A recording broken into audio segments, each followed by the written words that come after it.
Hi viewers, എല്ലാവർക്കും എൻ്റെ പുതിയ വീഡിയോയിലേക്ക് സ്വാഗതം. ഇന്ന് ഞാൻ ചെയ്യാൻ ആഗ്രഹിക്കുന്ന വീഡിയോ നഴ്സുമാർക്കും ടീച്ചർമാർക്കും വേണ്ടിയുള്ളതാണ്. ഞാൻ നേരത്തെ ഒരു വീഡിയോ ചെയ്തിട്ടുണ്ടായിരുന്നു, ഒരാൾക്ക് നേഴ്സായിട്ട് എങ്ങനെ മാൽദീവ്സിലേക്ക് വരാൻ പറ്റും, ഇവിടെ വന്നിട്ട് എന്തൊക്കെ കാര്യങ്ങൾ അവർ ചെയ്യണം എന്നുള്ള കാര്യങ്ങളെക്കുറിച്ചും, പിന്നെ ഒരാൾക്ക് എങ്ങനെ ഡിപ്പെൻഡൻ്റ് ആയിട്ട് ഇവിടെ വരാൻ പറ്റും, എന്തൊക്കെ കാര്യങ്ങൾ ചെയ്താൽ അവർക്ക് ഇവിടെ വരാൻ പറ്റും എന്നുള്ള കാര്യങ്ങളെ പറ്റിയെല്ലാം ഒരു ഡീറ്റെയിൽ ആയിട്ടുള്ള വീഡിയോ 2 പാർട്ടായിട്ട് ഞാൻ ചെയ്തിട്ടുണ്ടായിരുന്നു. ഇന്ന് ഞാൻ ചെയ്യാൻ പോകുന്നത് നഴ്സുമാർക്ക് വേണ്ടിയിട്ടാണ്. ഒരാളിവിടെ നേഴ്സായിട്ട് ഇവിടെ ഐലൻഡിൽ വർക്ക് ചെയ്യുമ്പോൾ അവരുടെ ഡ്യൂട്ടി അവേഴ്സ്, അവരുടെ ഷിഫ്റ്റ്, ഇതിനെക്കുറിച്ചൊക്കെയാണ് ഞാൻ ഈ വീഡിയോയിൽ സംസാരിക്കാനായിട്ട് ഉദ്ദേശിക്കുന്നത്. മെയിനായിട്ട് ഇവിടെ 3 ഷിഫ്റ്റുകളാണ്. 24 അവേഴ്സിൻ്റെ ഒരു ഷിഫ്റ്റ് ഉണ്ട്, 8 അവേഴ്സിൻ്റെ ഒരു ഷിഫ്റ്റ് ഉണ്ട്, 16 അവേഴ്സിൻ്റെ ഷിഫ്റ്റ് ഉണ്ട്. അത് ഐലൻഡിനെ വെച്ചിട്ടാണ്. ഇപ്പം 24 വലിയ ഐലൻഡുകളാണെങ്കിൽ 24 അവേഴ്സ് ഷിഫ്റ്റ് ആയിരിക്കും. അപ്പം 24 അവേഴ്സ് എന്ന് പറയുമ്പോൾ ഒരു ഷിഫ്റ്റിൽ 8 അവേഴ്സ് ഡ്യൂട്ടിയാണ്. അങ്ങനെ 3 ഷിഫ്റ്റായിട്ടാണ് ഇവിടെ വർക്ക് ചെയ്യുന്നത്. പിന്നെ ചെറിയ ഐലൻഡുകളാണെന്നുണ്ടെങ്കിൽ ഒരു ഷിഫ്റ്റ് ആയിരിക്കും, അല്ലെങ്കിൽ 2 ഷിഫ്റ്റ് ആയിരിക്കും. പിന്നെ നമ്മുടെ ഡ്യൂട്ടി അവേഴ്സ് സ്റ്റാർട്ട് ചെയ്യുന്നതെന്ന് പറയുന്നത് 12 തൊട്ട് മോർണിംഗ് 8 o'clock വരെ, അത് നൈറ്റ് ഡ്യൂട്ടി 8 അവേഴ്സ്. പിന്നെ 8 തൊട്ട് 4 അത് മോർണിംഗ് ഡ്യൂട്ടി. പിന്നെ 4 തൊട്ട് 12 അത് ഈവനിങ് ഡ്യൂട്ടി. അങ്ങനെ 3 ഡ്യൂട്ടി ആയിട്ടാണ് നമ്മളിവിടെ വർക്ക് ചെയ്യുന്നത്. 3 ഷിഫ്റ്റായിട്ടാണ് നമ്മൾ വർക്ക് ചെയ്യുന്നത്. അപ്പം നമ്മളിവിടെ 8 അവേഴ്സ് വർക്ക് ചെയ്ത് കഴിഞ്ഞിട്ട് പിന്നെ ചെയ്യുന്ന ഓരോ മിനിറ്റും ഓവർ ടൈം ആയിട്ടാണ് കണക്കാക്കുന്നത്. പിന്നെ ചെറിയ ഐലൻഡുകൾ എന്ന് പറയുമ്പം അവിടെ ഇപ്പോൾ ഒരു ഷിഫ്റ്റ് ആണെന്നുണ്ടെങ്കിൽ അവരുടെ ഡ്യൂട്ടി കഴിഞ്ഞ് കഴിയുമ്പോൾ പിന്നെ എന്തെങ്കിലും എമർജൻസി കേസുകൾ വന്നു കഴിഞ്ഞാൽ പിന്നെ അവർ ഓവർ ടൈം, പിന്നെ അവർ വരുന്നതെല്ലാം ഓവർ ടൈം ആയിട്ടാണ് കൂട്ടുന്നത്. അപ്പോൾ ഇങ്ങനെയാണ് ഇവിടുത്തെ ഡ്യൂട്ടി അവേഴ്സ് പോകുന്നത്. പിന്നെയെന്ന് പറഞ്ഞിട്ടുണ്ടെങ്കിൽ നമുക്ക് ഇവിടുത്തെ അക്കോമഡേഷൻ കാര്യങ്ങളാണ്. ഇവിടെ അക്കോമഡേഷൻ എന്ന് പറയുമ്പോൾ ഷെയർഡ് അക്കോമഡേഷൻ ഉണ്ട്. പിന്നെ നമുക്ക് ഫാമിലി ആയിട്ടാണ് വരുന്നതെങ്കിൽ ഇപ്പം നമുക്ക് ഒറ്റയ്ക്ക് ഒരു വലിയ വീട് തന്നെ നമുക്ക് എടുക്കാം.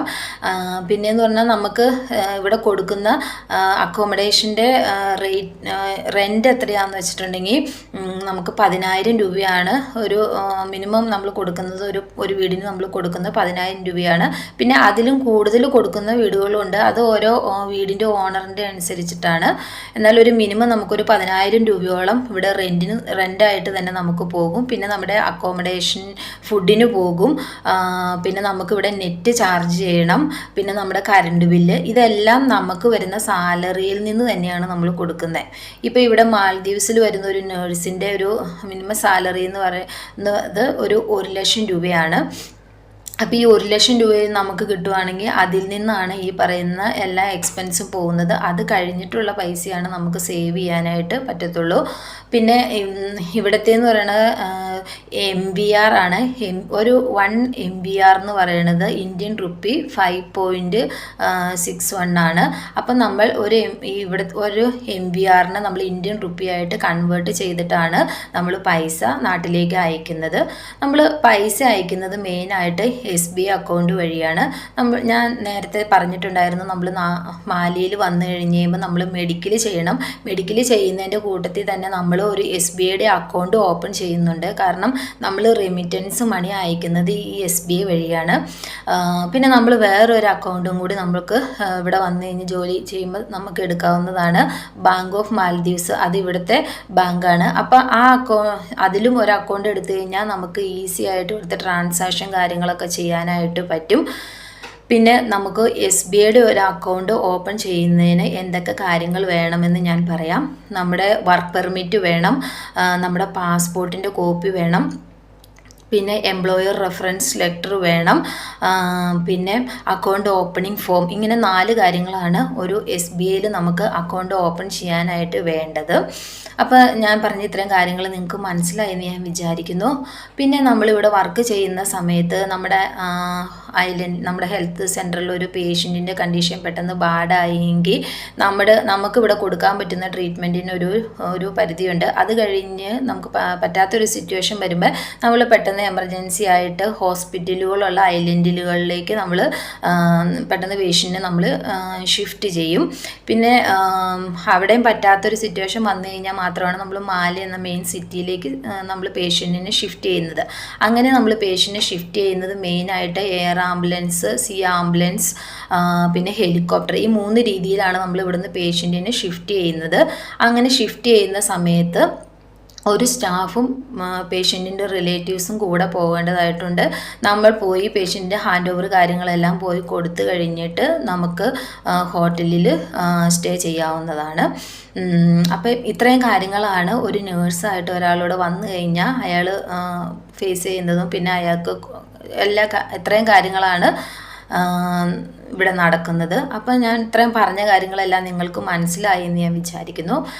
അടുത്തതായിട്ട് നമുക്ക് ടീച്ചർമാരെ കുറിച്ച് പറയാം. ടീച്ചർമാർക്ക് ഇവിടെ വരാനായിട്ടുള്ള ക്വാളിഫിക്കേഷൻ എന്ന് പറയുന്നത് ഡിഗ്രിയാണ്. അപ്പോൾ ഒരു ഡിഗ്രി ഉണ്ടെന്നുണ്ടെങ്കിൽ ഒരാൾക്ക് ഇവിടെ ടീച്ചറായിട്ട് വരാൻ പറ്റും.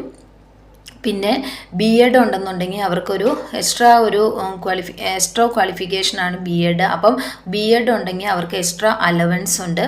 BEd ഉള്ള ഒരാൾക്ക് ഇവിടെ കിട്ടുന്ന എക്സ്ട്രാ അലവൻസ് എന്ന് പറയുന്നത് 2100 MBR ആണ്. അപ്പം മൊത്തം ഒരു മാസം ഒരു 10000 MBRോളം ഒരാൾക്ക് സാലറി ആയിട്ട് കിട്ടും. അപ്പോൾ ഇന്ത്യൻ റുപ്പിയിലേക്ക് അത് കൺവേർട്ട് ചെയ്യുമ്പം ഒരു 70,000 തൊട്ട് 80,000 രൂപയോളം ഒരാൾക്ക് സാലറി കിട്ടും. പിന്നെ ഇവിടെ ടീച്ചേഴ്സിൻ്റെ ഇൻ്റർവ്യൂ എന്ന് പറയുന്നത് വർഷത്തിൽ 2 പ്രാവശ്യമാണ് നടക്കുന്നത്. അപ്പം അത് മിനിസ്ട്രി അല്ല അത് നടത്തുന്നത്, ഏജൻറ്റുമാർ തന്നെയാണ് നടത്തുന്നത്. ഈ ഇൻ്റർവ്യൂ കാര്യങ്ങളൊക്കെ നടക്കുന്നത് ഒന്നെങ്കിൽ കൊച്ചിയിലായിരിക്കും, അല്ലെങ്കിൽ കോയമ്പത്തൂർ, അല്ലെങ്കിൽ അവർ ഓൺലൈൻ വഴിയാണ് ഇൻ്റർവ്യൂ കാര്യങ്ങളൊക്കെ നടത്തുന്നത്. പിന്നെ ടീച്ചർമാരുടെ അക്കോമഡേഷനും നമ്മുടെ നഴ്സുമാരെ പോലെ തന്നെയാണ്. സിംഗിളായിട്ടാണ് വരുന്നതെന്നുണ്ടെങ്കിൽ അവർക്ക് ഒരു വീട് മൊത്തത്തിലെടുക്കാം, അല്ലെങ്കിൽ അവർക്ക് ഷെയർ ആയിട്ട് നിൽക്കാം, അങ്ങനെ അവർക്ക് ചെയ്യാം. പിന്നെ ഇവിടുത്തെ സ്കൂൾ സ്റ്റാർട്ടിങ് ടൈം എന്ന് പറയുന്നത് മോർണിംഗ് 6:45 തൊട്ട് 12:45 വരെയാണ് ഇവിടെ സ്കൂളിൻ്റെ ടൈമിങ്. പിന്നെ എക്സ്ട്രാ വർക്ക് കാര്യങ്ങൾ എന്തെങ്കിലും ഉണ്ടെങ്കിൽ മാത്രം അവർക്ക് എക്സ്ട്രാ നിന്നാൽ മതി. അങ്ങനെയുള്ള സാഹചര്യങ്ങളിൽ അവർക്ക് ഓവർ ടൈം കിട്ടുന്നതായിരിക്കും. പിന്നെ ഇവരുടെ ലീവ് കാര്യങ്ങളെന്ന് പറഞ്ഞിട്ടുണ്ടെങ്കിൽ ഇവർക്ക് 2 ടേം കഴിയുമ്പോൾ ടേം ബ്രേക്ക് എന്നുള്ള രീതിയിൽ 2 ആഴ്ചത്തെ ലീവും, ഒരേ ടേം കഴിയുമ്പോഴും ഒരാഴ്ചത്തെ ലീവും, പിന്നെ ഇയർലി അവർക്ക് 30 ദിവസത്തെ ലീവ്, അങ്ങനെ 50 ദിവസത്തോളം അവർക്ക് ലീവും കിട്ടുന്നതാണ്. അപ്പം ഇത്രയും കാര്യങ്ങളാണ് ടീച്ചേഴ്സിനെ കുറിച്ച് നമുക്ക് പറയുവാനായിട്ടുള്ളത്. അപ്പം നിങ്ങൾക്ക് ഞാൻ ഇന്ന് പറഞ്ഞ കാര്യങ്ങളെല്ലാം മനസ്സിലായി എന്ന് ഞാൻ വിചാരിക്കുന്നു. എനിക്കറിയാവുന്ന കാര്യങ്ങളാണ് ഞാൻ ഈ വീഡിയോയിലൂടെ ഷെയർ ചെയ്യുന്നത്.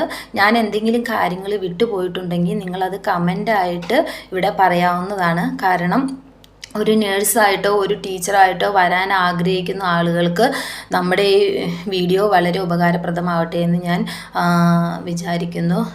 അപ്പോൾ നിങ്ങൾക്ക് എന്തെങ്കിലും കാര്യങ്ങൾ ഇനി അറിയാമെങ്കിൽ അത് കമൻ്റായിട്ട് ഇവിടെ പറയാവുന്നതാണ്. അപ്പം ഇത്രയും നേരം എന്നെ കേട്ടിരുന്ന എല്ലാവർക്കും നന്ദി. ഞാൻ അടുത്ത വീഡിയോയുമായിട്ട് വീണ്ടും വരുന്നതായിരിക്കും. Thank you.